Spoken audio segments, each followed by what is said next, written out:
தமிழகத்தோட 17வது சட்டப்பேரவையில் இன்னைக்கு முதலமைச்சர் விஜய் அவர்களோட தாவேகா கட்சி கண்டிப்பாக நம்பிக்கை வாக்கெடுப்பில் மெஜாரிட்டி காமிக்கணும் அப்படிங்கிற சுச்சுவேஷனுக்கு வந்திருந்தாங்க. 108 இடங்களை கைப்பற்றி இருந்தாலும் இடதுசாரிகள் அப்புறம் காங்கிரஸ் இது மாதிரி ஒரு சில கட்சிகள் மூலயமா தான் தாவேகா கட்சி இப்போ ஆட்சி அமைச்சிருக்காங்க. இந்த மாதிரி சுச்சுவேஷனில் இன்னைக்கு 17வது சட்டப்பேரவைக்கான 3வது கூட்டம் இன்னைக்கு கூடியிருக்காங்க. இதில் ஆளும் கட்சி சேர்ந்த ஜெயிச்ச முக்கால்வாசி எம்எல்ஏக்கள் டிவிகேக்கு ஆதரவு கொடுக்கறதா சொல்லியிருக்காங்க.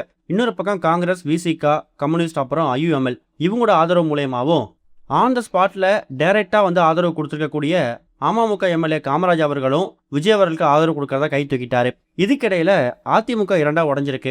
அப்படி உடஞ்சிருக்கக்கூடிய அந்த பகுதியில எடப்பாடி பழனிசாமிக்கு ஆதரவு கொடுக்கக்கூடியவங்க விஜய்க்கு ஆதரவுன்னு சொல்லிட்டாங்க.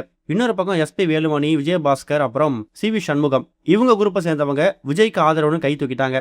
இது மூலயமா இப்ப விஜய் அவர்களுக்கு 144 பெரும்பான்மை கிடைச்சி தாவேகா ஆட்சி தொடரும் அப்படிங்கிறது இப்ப கன்ஃபார்ம் ஆயிருக்கு. இதுல 22 பேரு ஆதரவு இல்லைங்கிற மாதிரியும் மீதி 61 பேரு வெளிநடப்பு செஞ்சிருக்காங்க.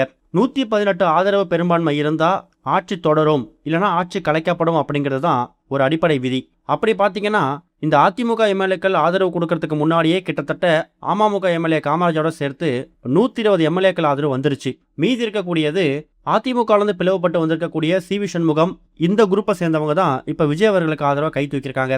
பத்தாயிரத்துக்கு பாமக கட்சி சேர்ந்த நிறைய பேரும் நடுநிலை அப்படிங்கிற மாதிரியும் அவங்க ஆதரவு கொடுத்திருக்கிறதால இப்ப விஜய் அவர்களுக்கு 144க்கான அந்த பெரும்பான்மை கிடைச்சி அவர் ஆட்சியை தக்க வச்சுக்கிறதுக்கான மெஜாரிட்டியை அவர் நிரூபிச்சிட்டாரு.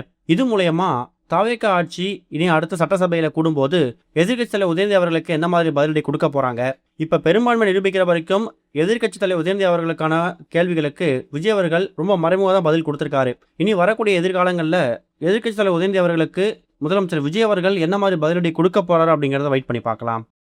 இதுவரைக்கும் கனெக்டிங் டிவிக்கு சப்ஸ்கிரைப் பண்ணனா மறக்காம சப்ஸ்கிரைப் பண்ணிக்கங்க.